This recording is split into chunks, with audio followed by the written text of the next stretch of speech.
Good evening, everybody, and welcome to those of you watching live who have just watched that little clip I played, which is a clip of me landing a seaplane on Lake Como some time ago.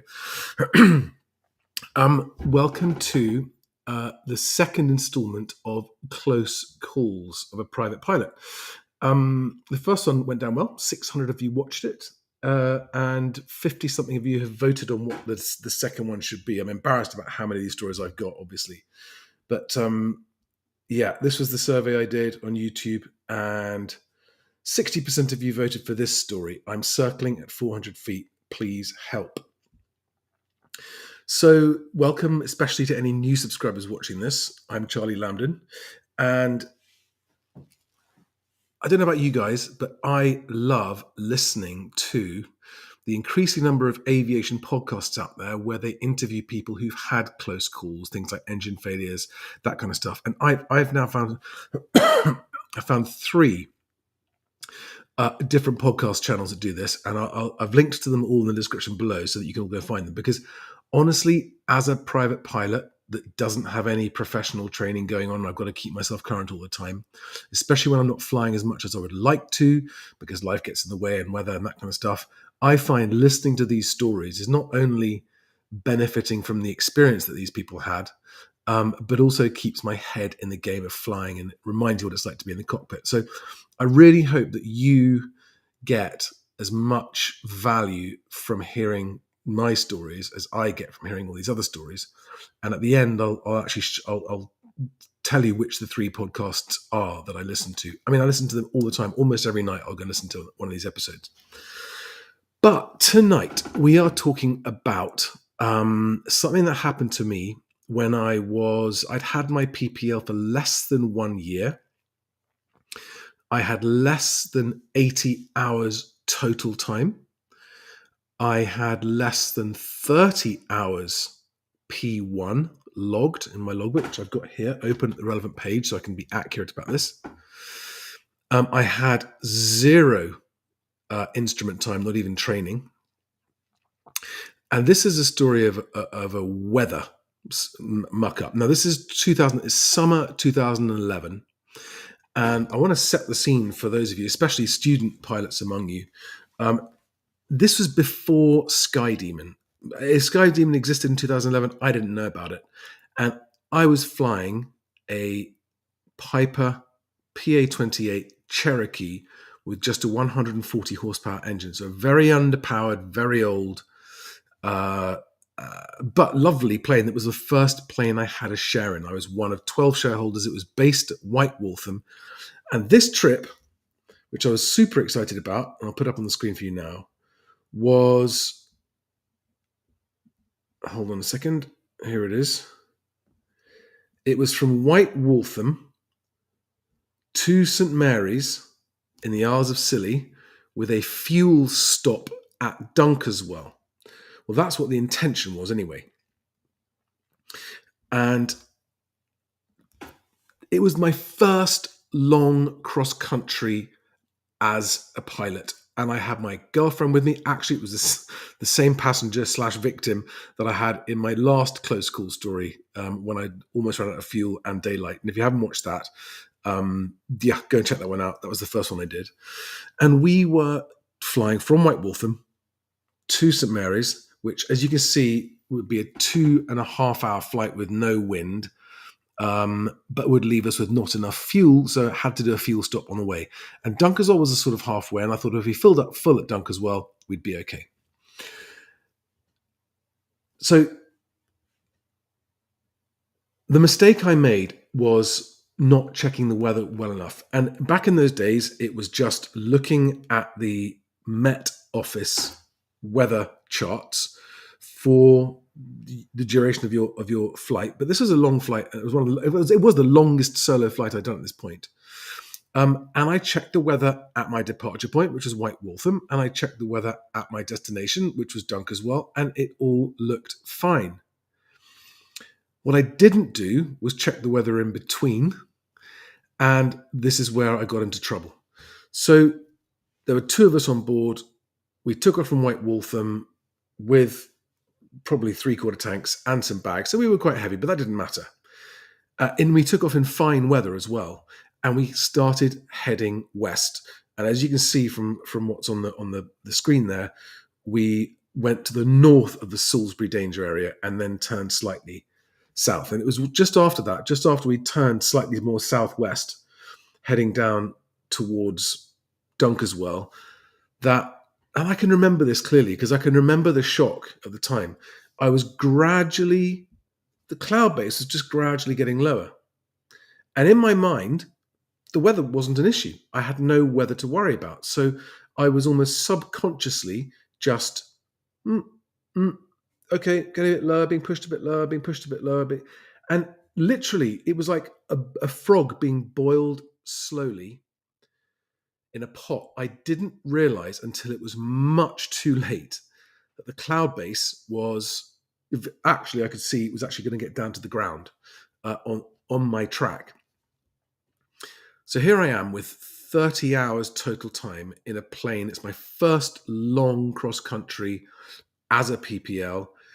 And I didn't know what to do because I realized we couldn't keep going. And so I didn't even realize what altitude. I wasn't even checking my altitude at this point because I was such a new pilot.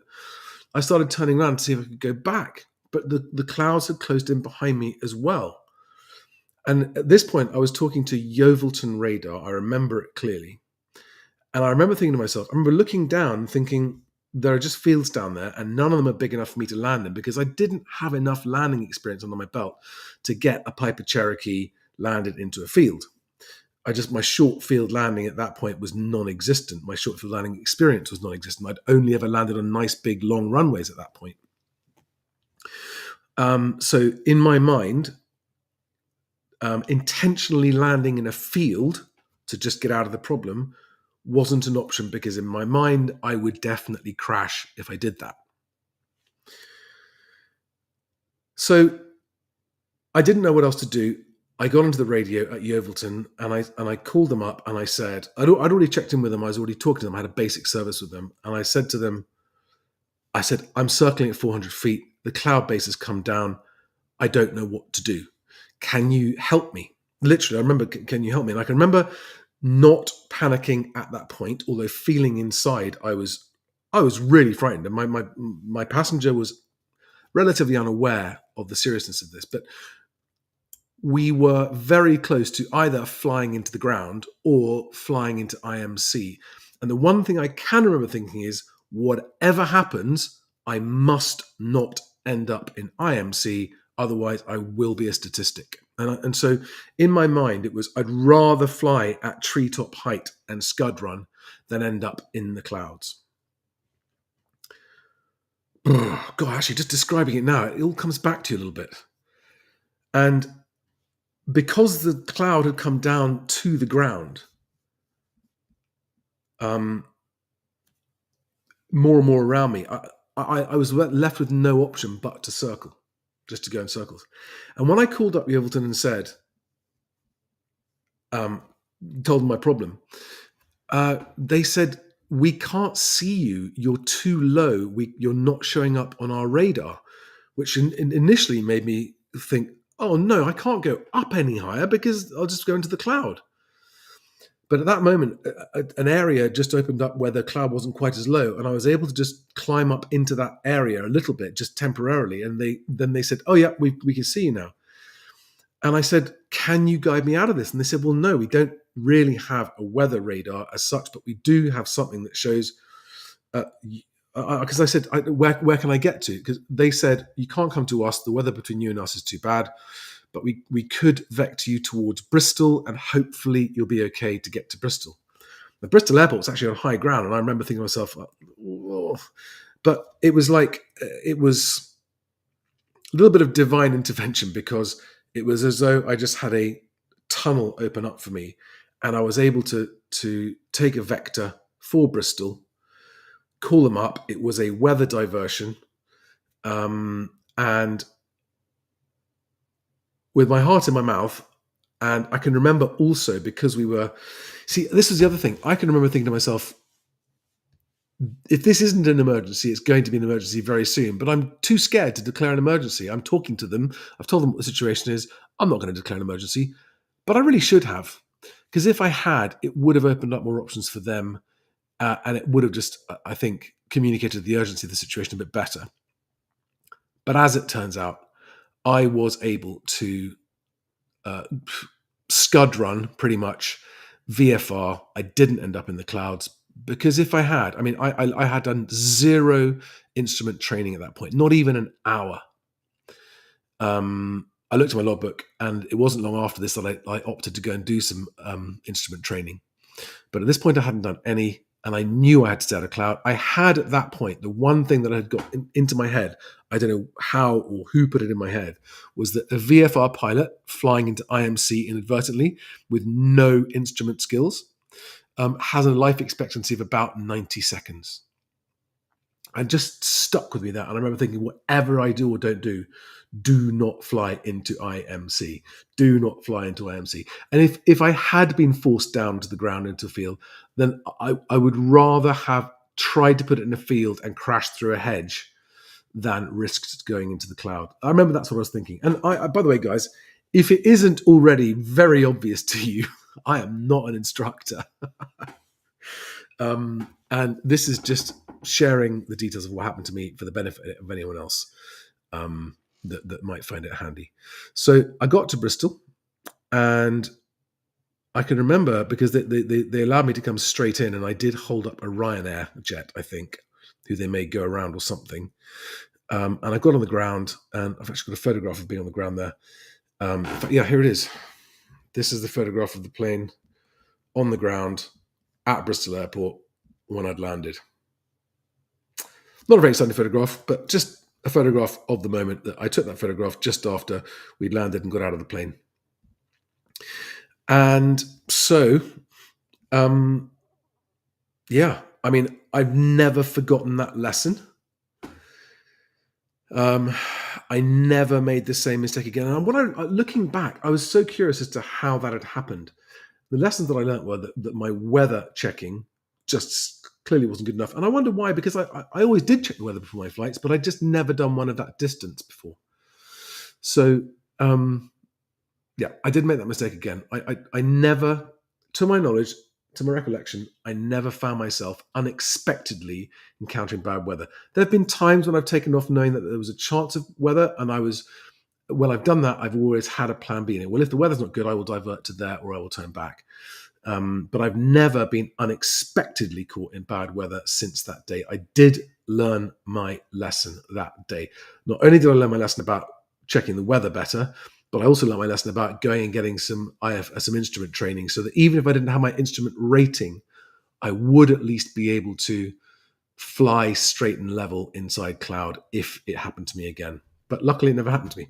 Hello, guys. MX, nice to see you. Oh, Steve is your name is? Okay, hi, Steve. Aaron Hughes, hi there. Nice to hear from you. And Glenn and Isabella, hi there. Nice to hear from you. Now, do any of you watching have any questions about either that story I just told you, or questions about the last one if you watched it after it was live?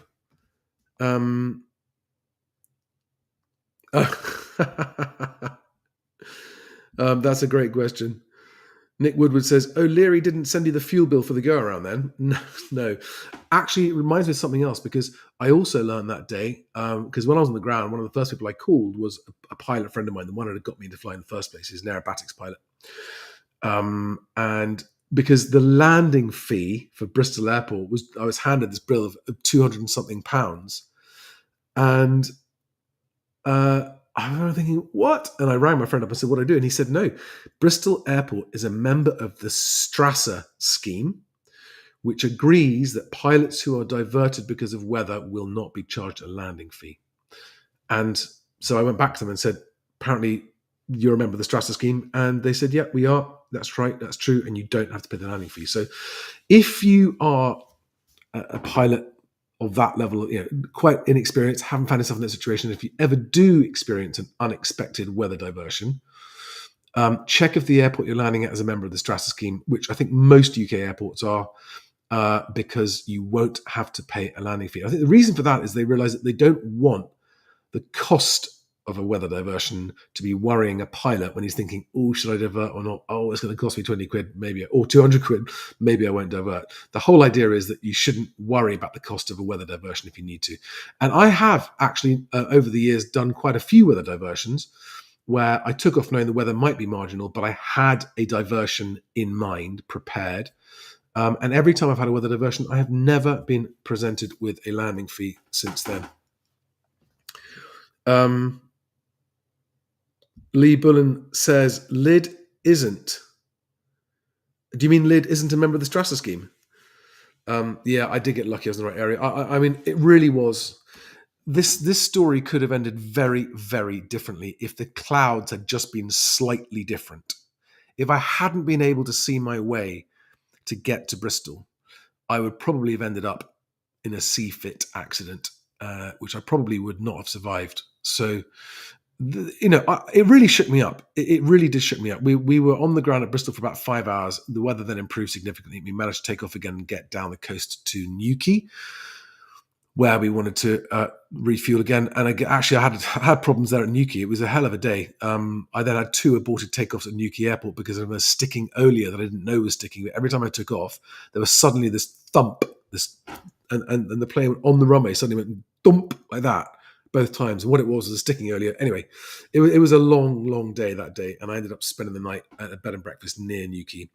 But the next day, after diverting into Bristol, landing at Newquay, and then having 2 aborted takeoffs, getting the earlier checked, it was all okay. They had to close the runway, do a runway inspection in case the plane had dumped something on the runway. The next day, we did actually make it to St Mary's in the Scilly Isles in a plane that, honestly, if I'd understood more about the performance limitations of that plane and the steepness of the runways at St Mary's, which I now know very well, any of you who've been following my channel for a long time will have seen that video of me taking off with a full plane, and that's in my 182, which has got amazing performance. And I was worried in that plane about not having the power to get up the hill and get and take off before.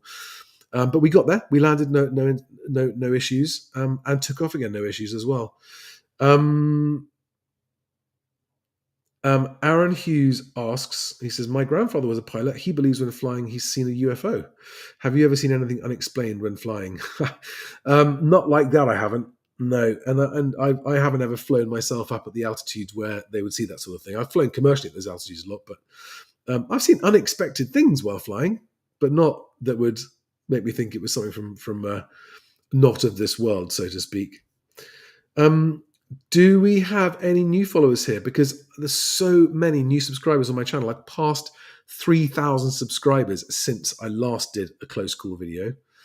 Anyone got any questions about my 206, my float, the most recent video about Norway's seaplane flying? Any questions at all? I'm here. I'm happy to answer questions about those things. But if not, then I will, while I'm waiting to see if you've got any more questions, I will just show you these other podcasts. And if you haven't watched these, I suggest you check them out wherever your podcasts are. The links to them are all below. Here is the first one. It's called I Learned About Flying From That, or I Laughed. They've got 70 episodes there. And on that one, it's the same host every time, and they interview over, or just on audio, the actual pilots from the events. And it's about 20, 30-minute episodes, and they're always really interesting, quite detailed, and always really interesting. And they always go through what lessons they learned about flying from that. So that's the I Learned About Flying From That podcast. Link is in the description below for that. The next one is by AOPA, and it's entitled There I Was. And again, it's interviewing people, and it's a nice sort of long, relaxed chat, usually half an hour or so, where they talk about, and some of these guys are ex-military pilots, they're fighter pilots. Honestly, they're really, really cool.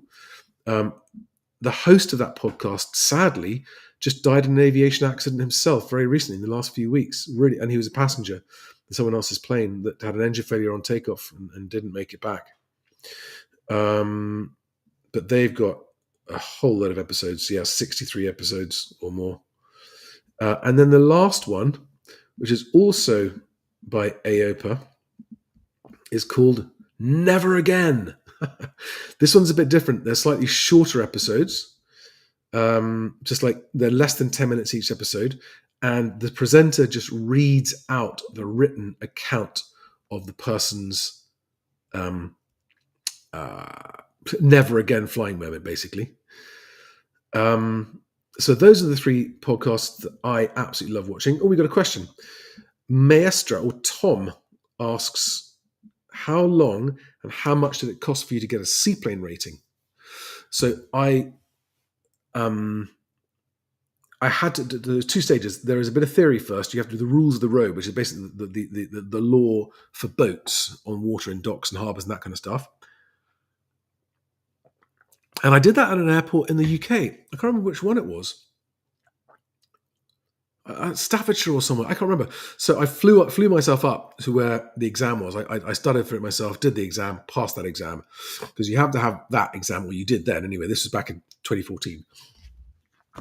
And then I went to Aero Club Como. In fact, that clip at the very beginning of this video was taken there. And I checked into an Airbnb there and I stayed for 5 days. I only had to do 5 hours of dual instruction before I then did my check ride or my skills test with the chief instructor there, or the examiner, and I got my seaplane rating. And I can remember Francesco Cereda. This is a very, very cool Italian chief instructor at Aero Club Como in Lake Como, on the edge of Lake Como in Italy. And I remember him saying in his very thick Italian accent, "Congratulations, Charlie, you are a seaplane pilot." And it felt amazing. So it wasn't cheap. It's a lot more now as well. It was 5 hours at sort of €300 an hour plus a joining fee of €400. So it was about €2,000 is what it cost me back then, plus the travel to get there, plus my Airbnb. But I had a cheap Airbnb and it was totally worth it. Totally, totally worth it. Any more questions, guys? Tom, any more questions about that? What I would go on to say is that once I had my seaplane rating and I'd really tasted this magic aviation and I came back to England thinking, what do I do now? I really want to do more seaplane flying. There really isn't any to be done in England, or very, very little. There's some in Scotland. So I looked up and I found something online called this. The Greenville International Seaplane Fly-In. And that was the first one I went to, 2014, on Moosehead Lake in Greenville, Maine. And I stuck the sticker on the outside of my logbook because it was such a life-changing trip for me, that trip. I found myself alone in a place where there were hundreds of seaplane pilots, hundreds of seaplanes over several days, where everybody was there to just talk seaplanes, watch seaplanes, fly seaplanes, ask about seaplanes. And I was welcomed into that community of American and Canadian seaplane pilots like a long-lost family member. They made me feel so incredibly welcome. And after that, I then did most of my seaplane flying in the US, in Maine, mostly in Maine, and in Alaska. And then I did a bit more. I'd go back to renew my seaplane rating in Italy, and then I started doing it in Norway as well. You're welcome, Tom. All right, guys. I hope you enjoyed that. Listen, last time, very few of you commented below to let me know if you enjoyed this and whether you'd like more. I would love to hear your comments, good or bad. And if you think, Charlie, just don't bother, knock it on the head. You're not good at this. This isn't. Just stick to the flying vlogs.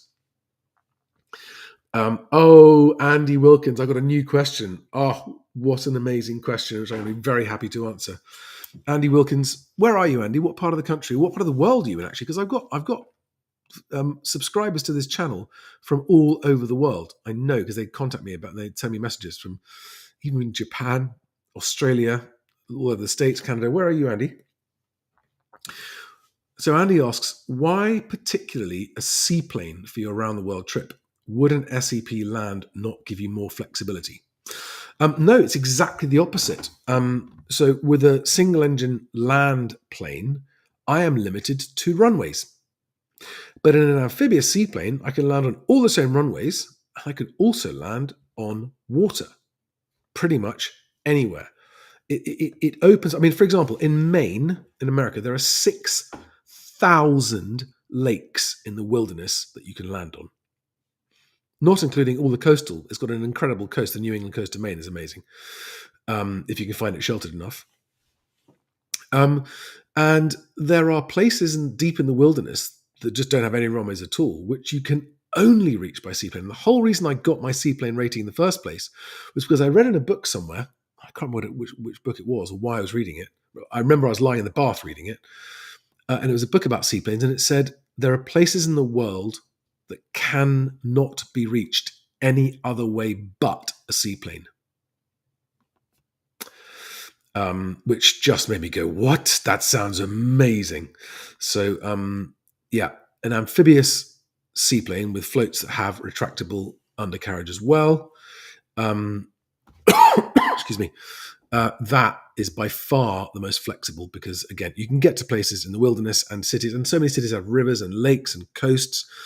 So it opens up the number of places you can go and land massively more flexibility. Because I can still land everywhere that a wheelplane can land, if that makes sense. And because ultimately the weapon of choice would be a twin turbine otter, for very specific reasons, twin turbine otter on amphibious floats, because it needs to be a high performance aircraft. There are going to be 5 of us plus loads of gear and survival stuff and camping stuff. And we'll be doing long distances, so we'll need to be able to lug extra fuel. And hello, the Flying Frog. Hi there. Yes, flexible and the best fun. Absolutely right. And of course, it's got the power in a twin otter to offset the loss of performance that you get from heavy floats that have hydraulic retractable undercarriage landing gear in them as well. So a twin turbine otter on amphibious floats, they exist. They are, I think, the best weapon for the job. Why twin? Well, if you're on a single engine on the water, when you're on the water, you've got very, very little maneuverability or control, and you can become very wind prone and get stuck. If you look at the Maldivian Airlines air taxis, they're all twin otters, and they've got amazing control for taxiing on the water, even in strong winds. So that's why. Does that answer? Hello, oh, you're in Worcestershire, Andy. Okay. Does that answer your question, Andy? Hope it does. Ricky Heath, great question. What are the rules about what lakes you can land on? Different. So, for example, in Norway, you can land on any of the fjords, any of the salt water, which is not great for seaplanes, but as long as you look after them properly, they will last forever. So the seaplane I have a Sharon in Norway has been a seaplane in Norway on the fjords since the 50s. So, and it's still going. Yeah, extra maintenance, of course, but it's still going. You could, but when it comes to freshwater, there are only a handful of lakes that you can land on, and you need permission to do so. In Maine, you can land on almost all of the lakes. There are out of the 6,000, there's like 1% of them that you can't land on. The rest of them are all just open, public accessible. In England, you can't land anywhere. It's just, I mean, there are a few places, and you can go and land in the Solent because they can't stop you landing on open water, right? The sea, open water. They can't stop you landing on waterways that are open like that. There is a lot of grey area about the rule between, well, are you a boat or are you a plane, and when do you change from one to the other? Because there isn't law for seaplanes, especially in this country. But in England, you basically would need advance permission from the owner of the lake before landing on it. In America, it varies enormously depending on where you are. And Sweden, which I have flown once in Sweden. I've flown a seaplane once in Sweden. When I was trying to find a plane to buy, I went to look at a Cessna 206 on amphibious floats in Sweden, and I flew it in Sweden.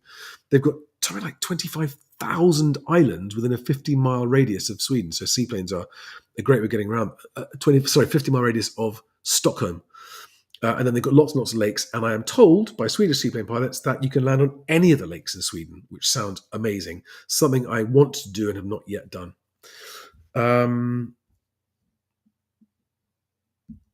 Flying Frog, who is in France, says microlight seaplanes over here in France have a lot less restrictions in terms of water landing and operational sites than standard seaplanes. Why is that? What's your name, by the way? What's your real name? Why is that? Because they're not classified as airplanes? You know, what's the legal definition that means that they can land on water where standard seaplanes can't? Because that's frustrating. Okay, guys, I'm going to thank you all very much for watching. And if anyone else has still got a question, wants to put it in there, pop it in there now. And if it pops up before I end the stream, I will answer it. But otherwise, thank you very much. Also, you can listen to these. I'm putting these on podcast as well. Mark, hello, Mark. And Mark, I know because he's been in touch with me, is based in Biscarrosse in southwest France, where I have been to look at a seaplane that I was thinking about buying, but I haven't flown a seaplane there yet. But one day I hope to make that happen. What do you fly, Mark? Do you fly obviously you fly seaplanes out there. What plane do you fly? Yeah, so I've put this up on an audio podcast, so you can listen to my episodes on audio as well. There's a link to them below. It's Charlie Lambden's flying vlog, Close Calls. If you just look it up, it's on Apple Podcasts, it's on Spotify, it's on wherever you get your podcasts, you'll find it. Ricky says, cheers for the info. I'd like to travel to Spain and Portugal, only a microlight, but lots of lakes there. Yeah, you and me both. I've got family in Portugal, and I would love to take a seaplane down there because one of my family members has a villa on the side of a very big lake where the firefighting airplanes use that lake to pick up water when they're fighting fires. So I know, and those are jet ones, by the way. Those are the ones with the twin jets on the back. They're not the Canadair bombers. I've seen that happen once. It's incredible. Mark says, I own a Jodel D150 Masquerade. I fly a PA-18 and Cessna 185 seaplane. Oh, Cessna 185, beautiful. I've never flown a 185. I've flown 2 different 180s and a 206, but never a 185. Right, guys. Any more questions? I'm very happy chatting about this, and it's lovely to have so many of you watching. About 600 of you watched the last episode, eventually up until now, but definitely got a bigger turnout for the live than last time as well. In fact, yeah, I wonder how many exactly it is. This is fun. I enjoyed it. 73 of you have been watching this. 73 people have been through here, which is fantastic news. Okay, guys, have a great night. Fly safe, as always. I hope my stories are helpful, especially if you're a student or less experienced pilot, or maybe if you're a more experienced pilot and I shared something you didn't know. But otherwise, thanks for watching. Thanks for subscribing if you're a subscriber. Fly safely, and I will see you on the next one. And I've got more unpublished flying vlogs still coming out soon, so watch out for those. Thanks, guys. Bye-bye. Have a good night.